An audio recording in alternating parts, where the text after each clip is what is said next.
ಚಿಕ್ಕಬಾಣವರ police ಸ್ಟೇಷನ್ನಲ್ಲಿ ಒಂದು ತಂದೆ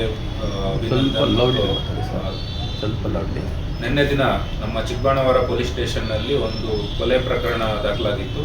ಈ ಕೊಲೆ ಪ್ರಕರಣದಲ್ಲಿ ಮೃತ ಅಭಿನಂದನ್ ಮತ್ತು ಆತನ 4 ವರ್ಷದ ಮಗ ಇಬ್ಬರು ಕೊಲೆ ಆಗಿದೆ ಅಂತೇಳಿ ಅವರ ತಾಯಿಯವರು ದೂರು ನೀಡಿದರು.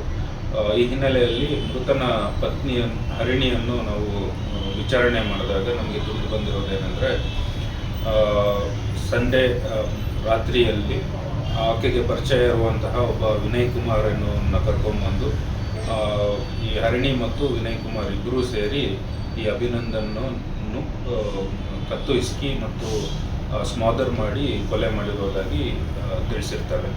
ಸೊ ನಂತರ ಮಗು ಕೂಡ ಈ ಒಂದು ಘರ್ಷಣೆ ನಡೀಬೇಕಾದ್ರೆ ಎದ್ದಿತ್ತು. ಸೊ ಆದ್ದರಿಂದ ಮಗುವನ್ನು ಕೂಡ ಕೊಲೆ ಮಾಡಿರೋದಾಗಿ ಒಪ್ಕೊಂಡಿದ್ದಾಳೆ. ಸೊ ವಿನಯ್ ಕುಮಾರನ್ನು ಕೂಡ ನಾವು ಈಗಾಗಲೇ ವಶಕ್ಕೆ ಪಡ್ಕೊಂಡು ಆತನನ್ನು ಕೂಡ ಪ್ರಶ್ನೆ ಮಾಡ್ತಾ ಇದ್ದೀವಿ.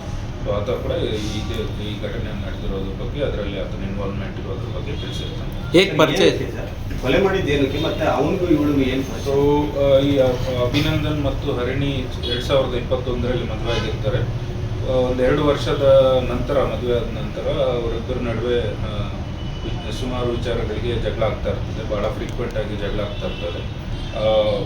ಈ ಶುಕ್ರವಾರ, ಈ ಕೊಲೆ ಆಗೋಕ್ಕೆ 2 ದಿನದ ಹಿಂದೆ ಶುಕ್ರವಾರ ಪತಿ ಪತ್ನಿಯರ ನಡುವೆ ಜಗಳ ಆಗಿರ್ತದೆ.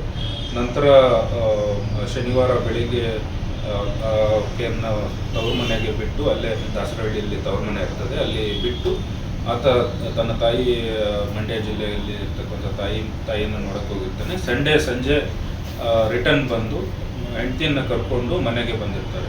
ಈಕೆ ಮೊದಲೇ ಪ್ಲ್ಯಾನ್ ಮಾಡ್ಕೊಂಡಿರ್ತಾರೆ. ಶುಕ್ರವಾರ ಈ ಘಟನೆ ಆದ ನಂತರ ಪ್ಲ್ಯಾನ್ ಮಾಡ್ಕೊಂಡಿರ್ತಾರೆ.